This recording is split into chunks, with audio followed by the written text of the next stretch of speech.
Good morning. कैसे हैं आप सभी। कक्षा 10 में हमारे प्रयोग चल रहे हैं। प्रयोग नंबर 4 के बारे में बात कर रहे हैं हम आज। तो आज का जो प्रयोग है उसका उद्देश्य हमारा पौधों में वाष्पोत्सर्जन का प्रदर्शन, यानी कि जो ट्रांसपायरेशन की जो क्रिया होती है वो पौधों में किस प्रकार से होती है उसको प्रूव करने के लिए हमने प्रयोग किया है आज या प्रयोग करने जा रहे हैं। तो उसके बारे में बातें करेंगे। तो ट्रांसपायरेशन की बात करें, वाष्पोत्सर्जन की बात करें तो सबसे पहले हमें ये जानना होगा कि ट्रांसपायरेशन कहते किसे हैं या वाष्पोत्सर्जन किसे कहते हैं। तो इसकी एक छोटी सी डेफिनेशन है, यदि आप नोट करना चाहें कर सकते हैं।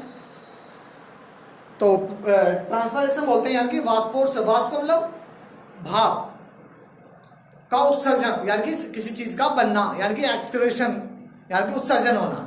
तो देखिएगा इसको डिफाइन कैसे करते हैं कि पौधे के वायवीय भागों, तो वायवीय भाग क्या होते हैं, यानी कि वायवीय भाग बोलते हैं, समझ का कोई प्लांट है ये हमारा और इसके रूट्स हैं,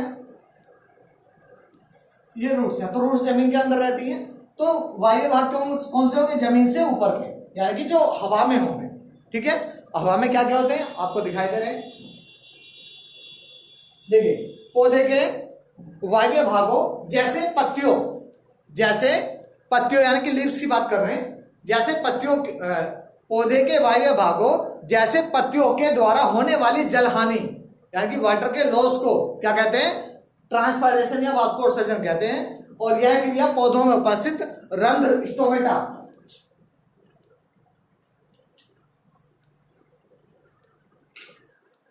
स्टोमेटा के द्वारा होती है, जो लीव्स में पाए जाते हैं। और स्टोमेटा की बात करें तो स्टोमेटा जो स्ट्रक्चर होती है वो इस प्रकार की होती है, प्रत्येक लीव्स में मिलेंगे इस तरह से।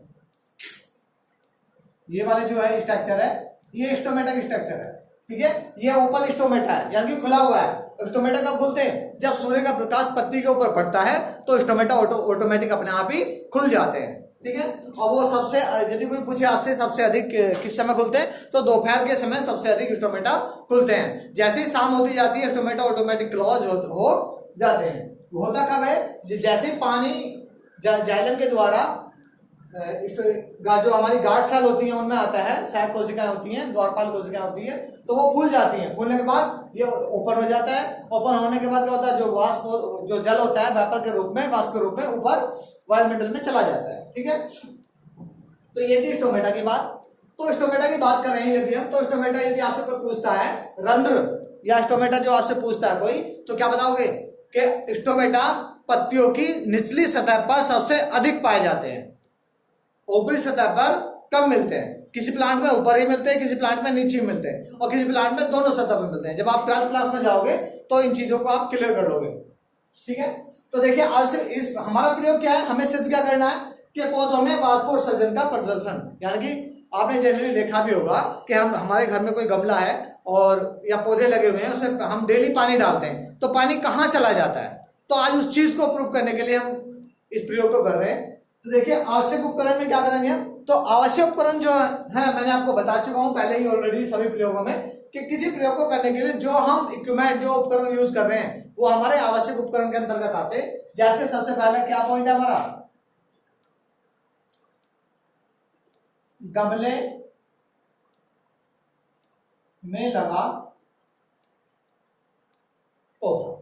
ठीक है, दूसरे पॉइंट की बात करें तो दूसरा पॉइंट क्या होगा, बेलजाल। तीसरे पॉइंट की बात करें तो तीसरा पॉइंट होगा वासलीन। नेक्स्ट है पॉलिथीन की चादर।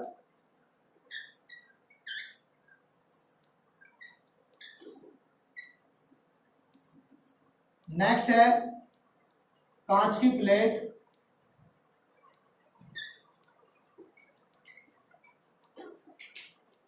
और बस आदि पीटीसी। ठीक है, ये हमारे आवश्यक उपकरण हैं जो हमें इस प्रयोग के अंतर्गत लेने हैं। तो मैंने एक डायग्राम बनाया हुआ है इन सारे उपकरणों को यूज करके, तो इसको करने का तरीका बता रहा हूं। नेक्स्ट पॉइंट क्या होगा हमारा, प्रयोग विधि। और प्रयोग विधि जैसे मैं आपको बताता हूं सेम ऐसे ही आपको स्टेप बाय स्टेप लिखनी होगी। किसी भी प्रयोग को करने के लिए आपको प्रयोग विधि लिखनी पड़ती है। तो देखिएगा सबसे पहले क्या करते हैं, गमले में लगा एक पौधा लेते हैं, पौधा अच्छा स्वस्थ होना चाहिए, हरा भरा होना चाहिए। तो सबसे पहले क्या करते हैं, गमले में लगा एक पौधा लेते हैं, और उससे पहली चीज क्या है, हमें ये देखना होता है कि गमले की जो मिट्टी है उसमें नमी है या सूखा हुआ है। यदि नमी हो तो उसमें कोई पानी डालने की जरूरत नहीं पड़ेगी, यदि सूखा हुआ है तो सबसे पहले उसमें के अंदर हमें गमले के अंदर पानी ऐड करना होगा, पानी डालना होगा, तभी तो जल पत्तियों तक पहुंचेगा, तभी तो जड़ें जल का अवशोषण करेंगी। यदि पानी नहीं होगा तो ऊपर प्लांट में ऊपर तक पानी कैसे पहुंचेगा, जाइलम कैसे लेकर जाएगा, जाइलम आपको बताया था जाइलम टिश्यू लेके जाता है।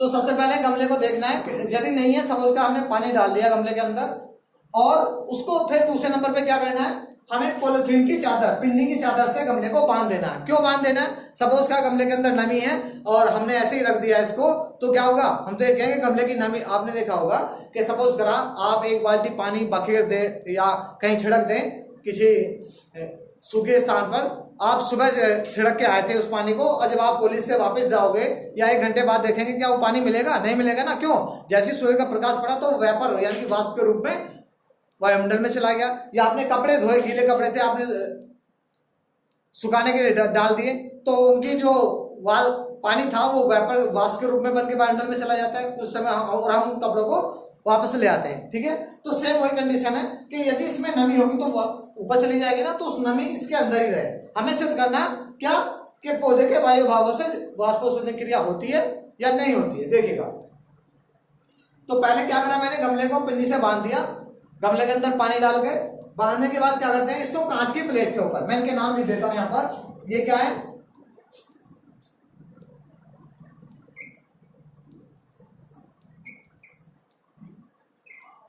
गमले में लगा पौधा, ठीक है, ये प्लांट की लीव्स हैं, ठीक है। उसके बाद क्या है, ये पॉलिथीन की चादर है,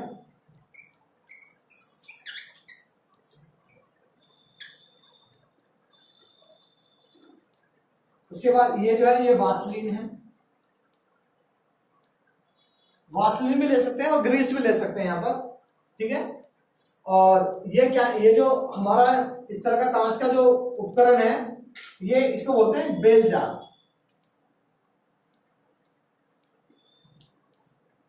ठीक है। इसमें पकड़ने का सिस्टम होता होगा, इसको यहां से पकड़ के उठा के ऐसे रख सकते हैं, ठीक है।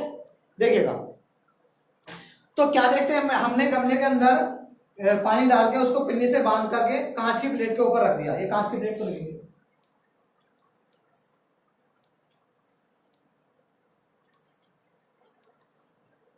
ये कांच की प्लेट है, ठीक है। तो कांच की प्लेट के ऊपर हमने, इसके ऊपर ये कांच की प्लेट है, ये वाली व्हाइट पर, कांच की प्लेट के ऊपर रख दिया। रखने के बाद क्या करते हैं, इस बेल जार को उठाकर गमले के ऊपर रख देते हैं, और उसके चारों तरफ, क्योंकि ये गोलाई में होगा बेल जार, तो चारों तरफ हम वासलीन लगा देते हैं। क्यों, जिससे वायु अवरुद्ध हो जाए, यानी कि अंदर की वायु अंदर और बाहर की वायु बाहर रहे, यानी कि बाहर से कोई नमी अंदर ना पहुंच जाए, ठीक है। उसके बाद क्या करते हैं, इस उपकरण को उठा करके सावधानी पूर्वक धूप में रख देते हैं, सूर्य के प्रकाश में रख देते हैं। या तो पहले ही धूप में कीजिएगा आप इसको, अदरवाइज यदि आप छाया में कर रहे हैं तो इसको सावधानी पूर्वक, ये हिले ना, इसके अंदर वायु रेस ना कर पाए, सावधानी पूर्वक उठाकर इस उपकरण को सूर्य के प्रकाश में रख देते हैं। तो क्या देखते हैं, कुछ घंटों बाद हमने देखा आकर के, तो बेल जार की जो ऊपर वाली सतह है, ये वाली, इस वाली सतह पर हमें क्या दिखाई दिया था, हमें कुछ बूंदे दिखाई दी थी जल्दी, इस तरह से। ये क्या है, जल की बूंदे, ठीक है। जिससे क्या सिद्ध होता है, इससे सिद्ध होता है पौधे के बाह्य भाग पत्तियों से क्या होता है, ट्रांसपायरेशन की वाष्पोत्सर्जन की क्रिया होती है। ये चीज हमें सिद्ध करनी थी, ये चीज हमारी सिद्ध हो चुकी है। क्लियर, किसी बच्चे के कोई चीज समझ में नहीं आती है, मैं हर बार वीडियो में बोलता हूं, आप इसको बार बार पीछे करके देखिएगा, रिवाइज करके। और ये चीज मैं आपको ऑलरेडी बता चुका हूं, किसके द्वारा होती है, स्टोमेटा पाए जाते हैं, रंध्र पाए जाते हैं। यदि इससे ट्रांसपायरेशन की क्रिया नहीं होती तो यहाँ पे जल की बूंदे नहीं होती। क्यों, जैसे सूर्य का प्रकाश पौधे के ऊपर पड़ा तो स्टोमेटा खुले, तो उनसे जैसी वाष्प ऊपर गई तो दीवार से टकराई, दीवार से टकराए तो वो ड्रॉप में यानी कि बूंदों में कन्वर्ट हो गया। आपने देखा होगा खाना बनाते हैं, तो खाना बनाने जैसे हमने सपोज का जिसमें हमारा खाना बन रहा है, जिस बर्तन में, उसको हम प्लेट से ढक देते हैं, तो जैसे ही खाना बनता है, बॉईल होता है, उबलता है, तो भाप बन के ऊपर जाती है। जब प्लेट को उठाते हैं तो जल की बूंदें दिखाई देती है ना उसके ऊपर। सेम कंडीशन यहाँ पर है, जैसे ही वाष्प ऊपर गई और इसकी दीवार से टकराई तो बूंदों में कन्वर्ट हो गई और कन्वर्ट होकर बेल जार में स्टोर हो गई। तो ये था हमारा आज का प्रैक्टिकल। आप परिणाम में ये लिख सकते हैं कि उपरोक्त प्रयोग द्वारा सिद्ध होता है क्या, कि पौधों में वाष्पोत्सर्जन की क्रिया होती है। और वाष्पोत्सर्जन की बात करें तो वाष्पोत्सर्जन 3 प्रकार का होता है, और सर्वाधिक वाष्पोत्सर्जन जो होता है सबसे ज्यादा, वो रंध्रीय होता है। पहला होता है रंध्रीय, वातरंध्रीय और उपत्वचीय। तो सबसे ज्यादा ट्रांसपायरेशन होता है वो किसके द्वारा होता है? स्टोमेटा के द्वारा, पत्ती के द्वारा होता है। ठीक है। और एक चीज बता दें, सपोज करा पौधे ने 100% जल का अवशोषण किया है, तो उसमें से मात्र 5% ही पौधे अपने काम में लेते हैं, बाकी वाष्प में यानी कि वेपर के रूप में वायुमंडल में चला जाता है। ठीक है, ये थी आज की ट्रांसपिरेशन का प्रयोग। आज के लिए इतना ही, नेक्स्ट प्रैक्टिकल करेंगे। Okay, thank you.